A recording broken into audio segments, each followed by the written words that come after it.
acontecimento importante que nós tivemos aí durante esse período foi a intentona comunista, né? Os integralistas e os comunistas. Na verdade, o Brasil já estava aí passando por uma crise financeira desde 1929, né? Nós vamos entrar nesse assunto ainda nesse bimestre. Uma crise mundial, né? Que inclusive afetou o Brasil.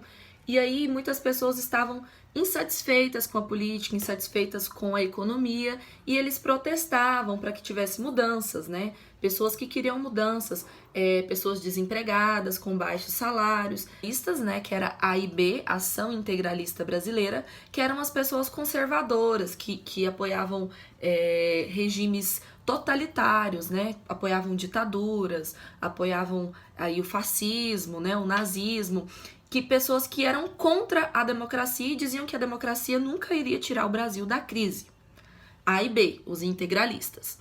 De um outro lado, com ideias completamente diferentes, nós tínhamos os nacionalistas, a ANL, que era a Ação Nacionalista Libertadora, né? O nome já diz, eram pessoas mais liberais, que apoiavam a democracia, apoiavam inclusive o comunismo, né? Diziam que sim, a democracia iria tirar o Brasil da crise, que o comunismo seria uma boa solução, e aí tiveram esses atritos entre um grupo e outro, né? Porque nós tínhamos de um lado os conservadores, que não apoiavam de jeito nenhum a democracia, e de um outro lado os libertadores, né? Os liberais, que apoiavam a democracia, eram completamente contra os regimes totalitários. As ideias da ANL eram bastante fortes no Brasil, né? Muitas pessoas começaram a apoiar, né, esse grupo da ANL, esse órgão, né, da ANL, e isso começou a afetar a elite brasileira, porque muitas vezes grande maioria dessa elite eram membros dos integralistas, eram pessoas conservadoras, que eram contra os que os nacionalistas pregavam, né? E aí isso acabou fazendo com que o governo tirasse, né, acabasse com a ANL, destruísse a ANL, e eles ficaram completamente impedidos de protestar e de falar contra o governo, né? Então eles acabaram derrubando a ANL. Como os liberais não levam desaforo para casa, eles acabaram não obedecendo, né, o governo, e continuaram fazendo seus protestos, continuaram fazendo suas manifestações, o que levou a um conflito armado. Esses comunistas, né, esses nacionalistas, eles acabaram fazendo com que Getúlio tivesse um plano super maligno para continuar no poder. Lembra que eu falei que o governo provisório ia de 1930 a 1937? Pois é. Nós estamos aí já em final de 1937 e o começo de 1938 devia ter uma eleição, né? Deviam ser as eleições. O que corria risco de Getúlio Vargas sair da presidência, né? Perder aí o seu cargo de presidente. E aí ele teve uma brilhante ideia.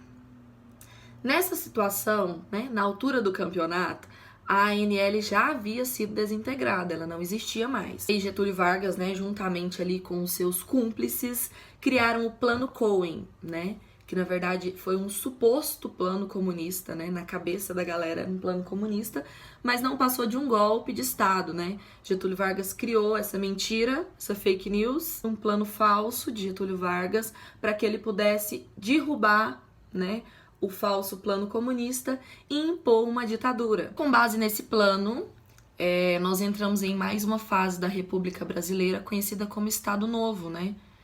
Ou a ditadura do Estado Novo. Então, professora, como que foi o fim de tudo isso, né? Como acabou esse governo? Nós estávamos aí já em 1942, né? Quase 3 anos de Segunda Guerra Mundial, e o Brasil estava ali no cantinho dele, não tinha se manifestado ainda, mantendo neutro. Porém, ele precisava de apoio econômico. Então, em troca de financiamentos, né, para que o Brasil tivesse dinheiro para construir a sua companhia siderúrgica, emprestou o Nordeste para que os Estados Unidos instalassem algumas bases militares. E aí, em troca disso, ele vendia minérios para os países dos aliados. Calma aí que nós vamos chegar lá, tá? Nós vamos ainda falar de Segunda Guerra Mundial, mas só para vocês entenderem que era uma questão financeira, né?